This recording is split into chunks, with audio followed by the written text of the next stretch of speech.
Bismillahirrahmanirrahim. Good evening, ladies and gentlemen. Assalamu alaikum, and welcome to this event, which is actually a forum, a dialogue for the community to discuss the mechanism on the right to vote for overseas Pakistanis, which has been granted, but the mechanism on how to vote. Could I now ask Dr. Tufail to please come in and sort of introduce this event for us, please. Thank you, Natasha. Well, just on behalf of SPO, it's my proud privilege to welcome you all to this panel discussion, which you all know is on the methodology of voting for overseas Pakistanis and people of Pakistani origin. Natasha has already introduced SPO, which stands for Strengthening Participating Organization. That's the acronym. It is what we can rightly claim is the biggest right-based and capacity-building organization in Pakistan, and most of our programs are aimed at and focused on human rights, good governance, justice, peace and harmony, and strengthening of the public institution, both at policy and operational levels. SPO UK is our sister organization, which shares the same objectives and the same values, and has a focus on Pakistani and other South Asian communities living in UK. As far as today the panel discussion or roundtable is concerned, you all know that the Supreme Court of Pakistan, through a historic judgment, had given this right to overseas Pakistanis, a right from which they have been deprived so far. Well, we as a right-based organization, because it was a Supreme Court judgment, so we have pursued it, and on 25th January, we held a meeting with the Chief Election Commissioner of Pakistan. And the good news is that the government of Pakistan and the Election Commission of Pakistan are also very, very keen on this issue. But they are looking for viable options so that this exercise, the right to vote, should be exercised in the most efficient and transparent manner, and exactly that is the objective of today's round table, so that we could just discuss this very, very important but complex issue. Well, we have a galaxy of speakers. We have Senator Javed Jabbar, Councillor Natasha Sheikh, Dr. Nasir Mevan Saab, Professor Zafar Bukti Saab, and I'm very glad that we have Dr. Israr, and so we have the presence of Pakistan High Commission here at this event. So we are looking forward to a very productive and fruitful discussion. We will take your recommendation back to the Election Commission of Pakistan, and I hope that the Pakistan High Commission will also follow on that. And once again, we are very grateful for your participation on this rainy and chilly day in London. And thank you, and God bless you all. Thank you very much. Mr. Nasir Maiman. So if I could call Mr. Nasir Maiman to discuss the context of this evening. Thank you, Natasha, and good evening to everybody. Thank you very much for joining us. It's really a personal delight and pleasure to see you all here. As Dr. Tufail mentioned before, that SPO for past 20 years in Pakistan mainly works on the issues pertaining to democratic governance, human rights, and other associated issues like peace and conflict and kind of issues that Pakistan faces. We believe that the policies and laws that has anything linked with the future of democracy in Pakistan is pivotal. It's very critical for Pakistan. So we see that this is a very important decision of the Supreme Court of Pakistan, and there is a need, we believe, that once the laws are passed and decisions are issued, very little tendency is to actually have an informed debate on these issues, to understand different perspectives and the divergent views is the beauty of democracy, so nothing to be worried about it. But eventually, how these divergent views converge towards a solution, a way forward that can eventually strengthen democratic process in Pakistan. This kind of work SPO has been doing on different kind of issues. For example, when few months back there was legislation being carried out in different provinces on the local governments. SPO very actively contributed in and convened roundtables of different stakeholders in our provinces, where we shared the recommendations with the provincial governments of the stakeholders who wanted to have local government laws as they wanted to.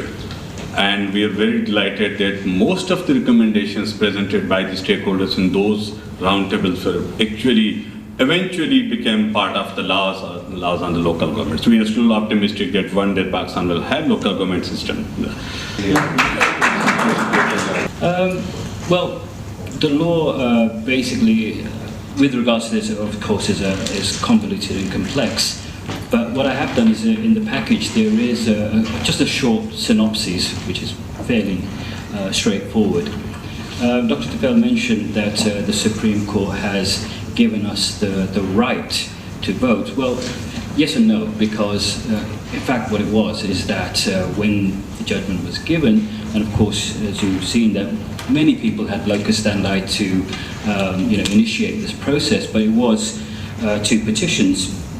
In particular, Chaudhry Nasir Iqbal et al. And Chairman of PTI, Mr. Imran Khan. And what I mean by yes and no is simply this, that the right to vote actually is quite inherent. It was fundamentally there under the Constitution of 1973. So it wasn't that we are now given a right to vote, if you see what I mean. It was always there. But what the Supreme Court did was declare this. It was a sort of declaratory judgment to say, yes, the right exists under the Constitution, so there is no further enactment by the parliamentarians to actually promulgate any sort of law and to bring this right into play. Firstly, I would like to ask Lord Kurban to come over here and say a few words, please.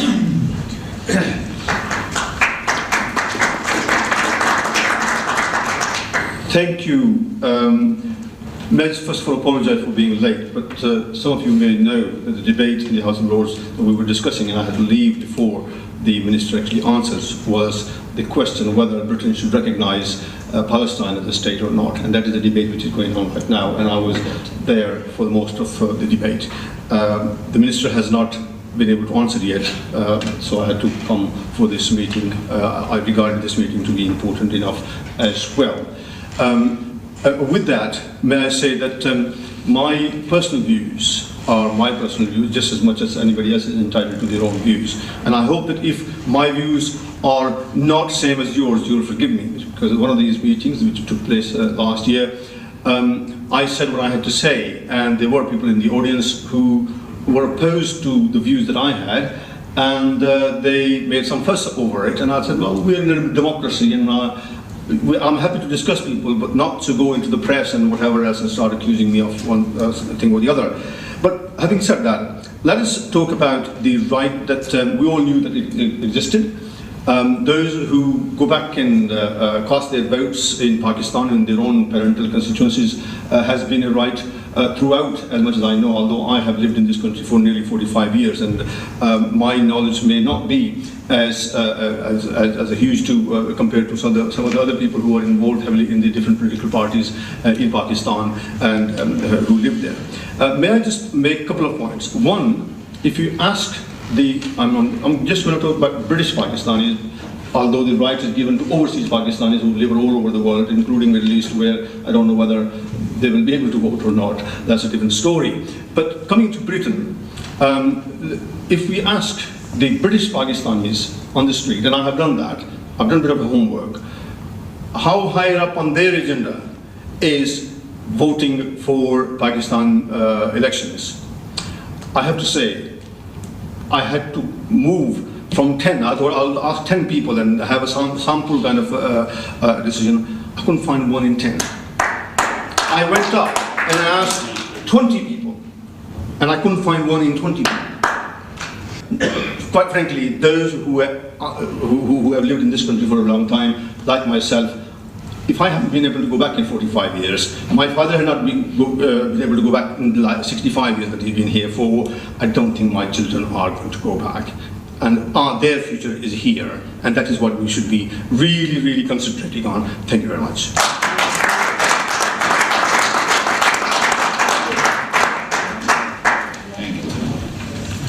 Thank you, Lord Kurban. If Javed Jabbar, former senator, founder and director for SPOPK, please come over here and say a few words. Thank you. Thank you. Thank you very much, Natasha. And thank you all for being here. And I noticed that out of the intended about 40 to 45 people, you've got, mashallah, 35 last count. So we haven't done badly. Better than the quorum you get in Parliament in our country quite often. They start their sittings, mashallah, on the average at least 1 hour, 2 hours after schedule. We've started only 15 minutes later than scheduled. And I want to restrict my comments at the outset and request you to share your valued views, because all of us at SPO have come to listen and to learn. My comments will only take about 2 hours. So what we will do is, after this meeting is over, we will hold a Hyde Park meeting on the bridge next to Westminster, and you can stand there in the rain and listen to me all you like. But not to worry, I'll save a few minutes for myself. So, apart from saying that we value and respect each of the views given here, I reiterate that SPO itself does not have a position on this. We've come to learn. But we respect the Constitution, we respect the judgment of the Supreme Court, and at the same time, we believe in vigorous discourse. And it's marvelous to see the villages and towns in which SPO works throughout Pakistan, over 70 districts, and the empowerment of women, the registration of women as voters for the first time, their election as councillors, as part of the 33% reserved seats introduced by General Musharraf's government, of which one was proud to be a part, has changed the whole attitude and practice of how Pakistani society is changing from within. So, may I request those of you who wish to contribute to restrict your comments to between 30 seconds to a minute, and I will have the unpleasant but unavoidable task of requesting you to conclude at 1 minute so that everyone is able to elaborate their point. Thank you. Yes, please, go ahead. Yes, please go ahead.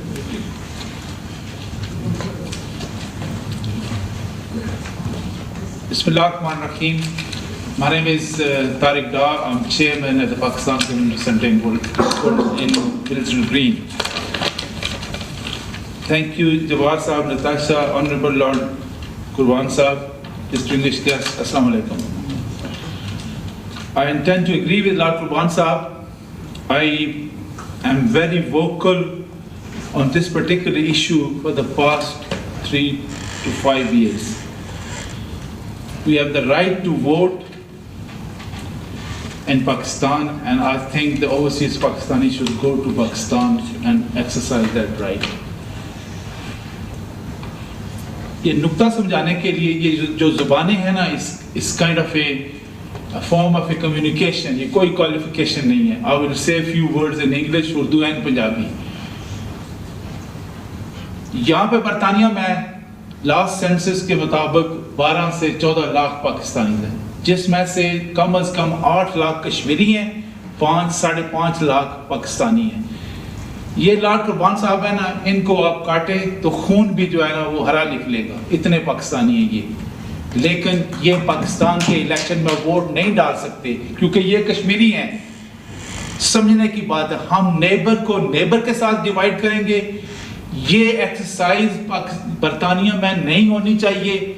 खुदा का वास्ता है कि आप समझें कि मैंने 2 पोल लिए हैं 300-350 आदमियों के, हाथ उठा के in front of political parties पूछा है कि do you want polling booths in UK in Pakistan elections? 99% put their hand up and said no, we don't want it.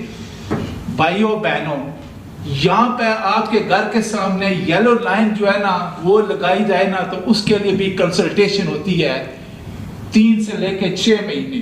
ये हमारे राइट की बात की जा रही है, हमसे आज तक किसी ने पूछा नहीं है। मैं कहता हूँ कि ये वोट जो है ना ये पाकिस्तान में जाके वोट एक्सरसाइज करें, यहाँ पे कोई पोलिंग बूथ पोलिंग स्टेशन नहीं होने चाहिए। बहुत बहुत शुक्रिया। Thank you, Lee. Thank you, Tariq sir, very kind of you. And on behalf of PTI and on his own behalf, Sahibzada Jahangir Sahib has requested the opportunity to speak. Debate चलती रहे तो उसमें अच्छा, नहीं, नहीं, give your viewpoint regardless of what it is. it was quite interesting to I know, please go ahead. Question answers होते हैं। Panel के ऊपर सबको सलाम, आप लोगों को। तेज जी अभी जो लॉर्ड लुकमान साहब और तारिक साहब ने जी हाँ, उसके ऊपर ओवरसीज वोटिंग की बात हो रही है पाकिस्तानी की। मैं परहैप्स दोनों तरफ हूँ, 50-50। अगर हम वोट की हमें राइट भी हो ना भी हो, it doesn't make much of a difference, because इतना कोई I don't think it's a major issue. Or we will be elevated if we are given the right, we'll take goodness knows what we achieve. I don't think anything is like that. But what is important is that we overseas living in this country, we need to be addressing some major issues which are now facing us. But we got to wake up and we got to face them. For example, Bashir Rafiq is sitting here and every year we hear about Pakistan society giving a dinner and people get together and there's a talk about Pakistan and Pakistan independence and all that. But what we lack here is, I suppose, a strong civil society. When we have a civil society, then I reckon most of the issues can be addressed, even the voting can be addressed, terrorism can be addressed, lots of other things, lots of injustices can be addressed, and that is not there.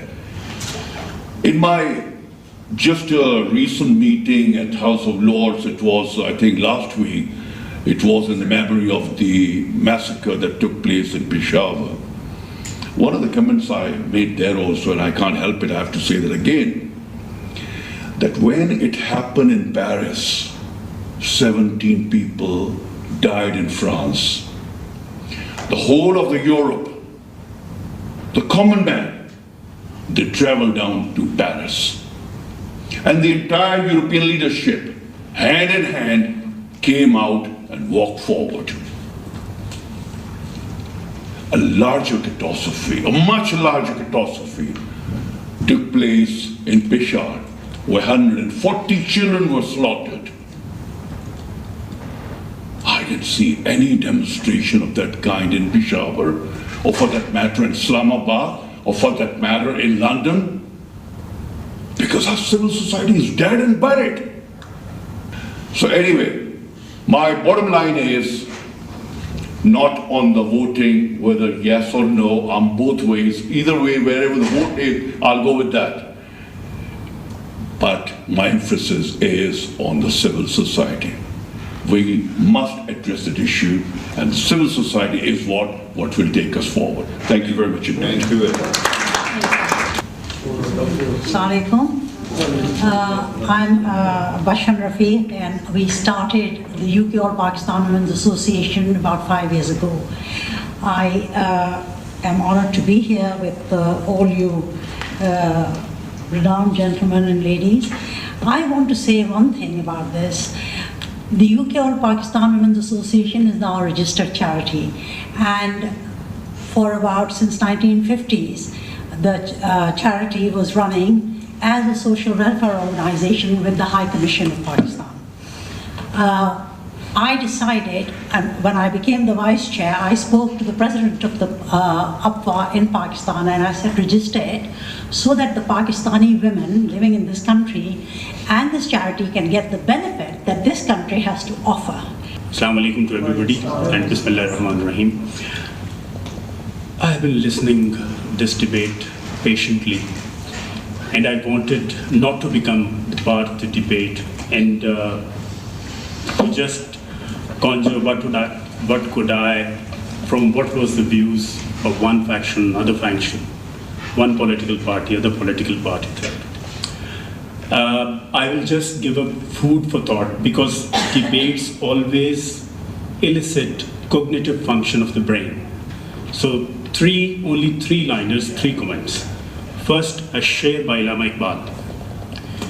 जमहूर वो तर्ज़ हुकूमत है कि जिसमें जमहूर वो तर्ज़ हुकूमत है कि जिसमें गिना करते हैं सर को तोला नहीं करते. One. Second, integration in this society is food for thought, everybody sitting here. Third, now let me tell you, when this right which always has existed for all the overseas Pakistanis, or I would say Pakistanis, to vote was reiterated by the presidential ordinance and later by the Supreme Court, I was given the task to arrange for the voting of overseas Pakistanis. We calculated the figures. I got the data, I collected the data of people who were having their NICOPs, because without the thumb impression, you couldn't vote. We devised a machine.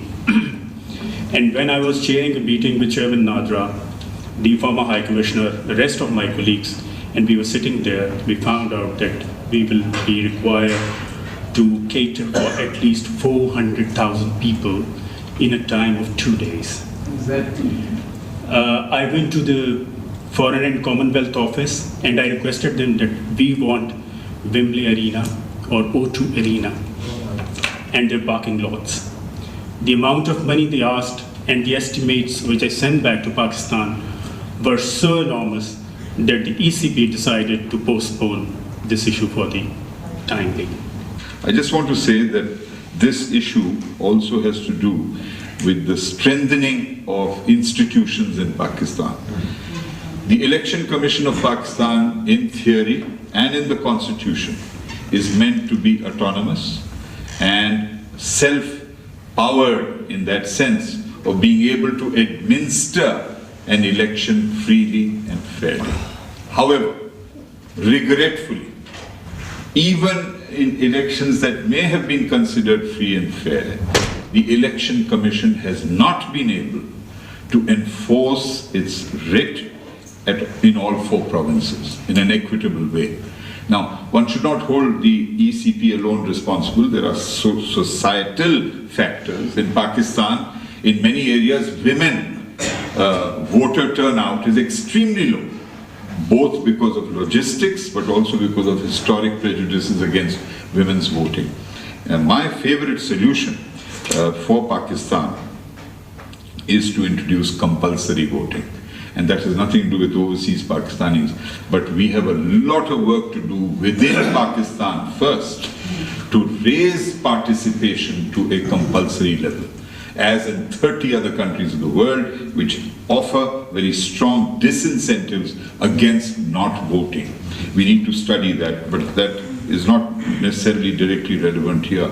In Britain, if only 53% people actually vote, it does not matter that much, because there are alternative institutions that are democratic and participative, whether it's at the local government level, whether it's at the media level, whether it is at the civil society level, that compensate for the relatively low voter turnout. In Pakistan, we have not yet developed these other alternative democratic participative institutions on a mass basis, which is why we need compulsory voting, as happens in Singapore, Argentina, Bolivia, Greece, Belgium, Australia, what have you. And we need to study those also. But it's been a very, very interesting discussion, and I've made a note of all the points, and I have made a great sacrifice by not sharing with you my profound thoughts on this subject, which I will reserve for perhaps the next lifetime. Thank you very much for your participation. Thank you, Natasha, for organizing this, and the absentee MP who arranged this venue, and the Overseas Pakistan Trust, and all of you, Qurban Sahib, yourself, and every single one. Thank you very much. Thank you very much. Very kind.